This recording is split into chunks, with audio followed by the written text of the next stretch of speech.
Assalamualaikum warahmatullahi wabarakatuh. Halo semua, kembali lagi bersama saya Muhammad Yagus Aslami Zaman di podcast kali ini, yang mana podcast kali ini kita kedatangan tamu yang lumayan penting lah. Nah, tamu kita ini dari Universitas Muhammadiyah Surabaya. Nah, oke. Di sini tuh kita akan membedah salah satu materi terpenting dalam Universitas Muhammadiyah Surabaya, yaitu AIK. Bersama rekan saya ini ada Mas Tito. Nah, kita itu harus memulai dari akar masalahnya dulu ya.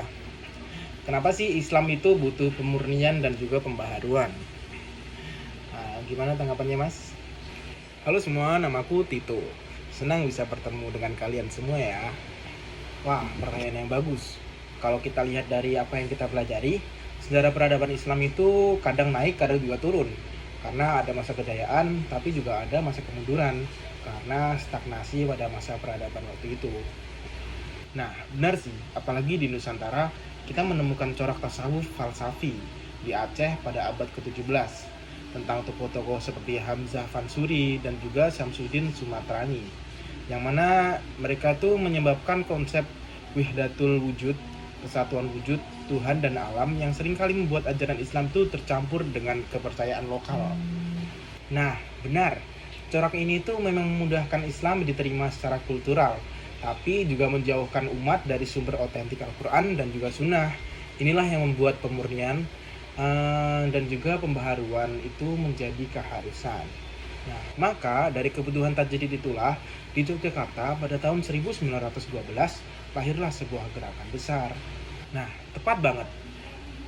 Itu digerakkan oleh sosok pembaharu revolusioner, siapa lagi kalau bukan Kyai Haji Ahmad Dahlan. Nah, beliau itu tidak hanya fokus pada ritual, tapi juga langsung ke ranah sosial, tentang pendidikan, kesehatan, dan juga masyarakat. Wah, pemikiran beliau ini menarik sih.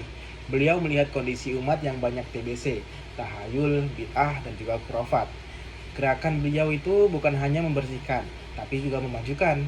Ini terlihat dari moto logo Muhammadiyah, yaitu matahari bersinar terang. Dan yang menarik, spirit tajdid ini tetap relevan sampai sekarang. Misalnya, dalam pelajaran yang saya pelajari, dibahas pandangan Muhammadiyah itu tentang jilbab. Nah, itu gimana? Ya, itu isu yang sensitif sih. Muhammadiyah memandang jilbab itu sebagai identitas dan juga ketaatan.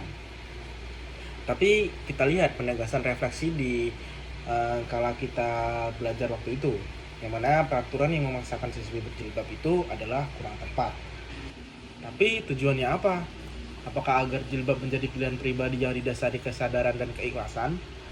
Apa bukan hanya sekedar kepatuhan administrasi? Nah, ini juga menunjukkan tajdid juga berlaku dalam pemahaman sosiologi agama. Nah, setelah memahami akarnya, kita juga perlu tahu mesin gerak organisasi ini, apa asas dan prinsip utamanya. Sederhana dan tegas, asasnya adalah Islam, dan prinsipnya adalah dakwah amar ma'ruf nahi mungkar, dan juga tajdid. Organisasi ini menolak keras yang namanya taklid buta, menuntut kita untuk selalu menggunakan akal sehat, yaitu ijtihad. Semua ini mengarah pada visi besar sih, tentang Islam berkemajuan, sebuah visi untuk mengintegrasikan nilai Islam dengan tuntutan dan kemajuan zaman, bukan malah mundur. Nah, untuk menjalankan visi itu butuh struktur yang kuat. Kita punya 5 tingkatan sih, dari pimpinan pusat, di tingkat nasional, turun ke pimpinan wilayah, di tingkat provinsi, dan juga pimpinan daerah di kota atau di kabupaten. Sampai ke bawah juga sih, yaitu tentang pimpinan cabang di kecamatan, dan yang paling dekat dengan umat yaitu pimpinan ranting di desa atau kelurahan. Nah, hierarki ini itu menjamin koordinasi dan pembinasaan yang merata. Terakhir, siapa saja yang bisa jadi bagian dari gerakan tajdid ini? Ada 3 jenis anggota. Anggota biasa, yaitu muslim atau WNI yang sekitar berumur 17 tahun.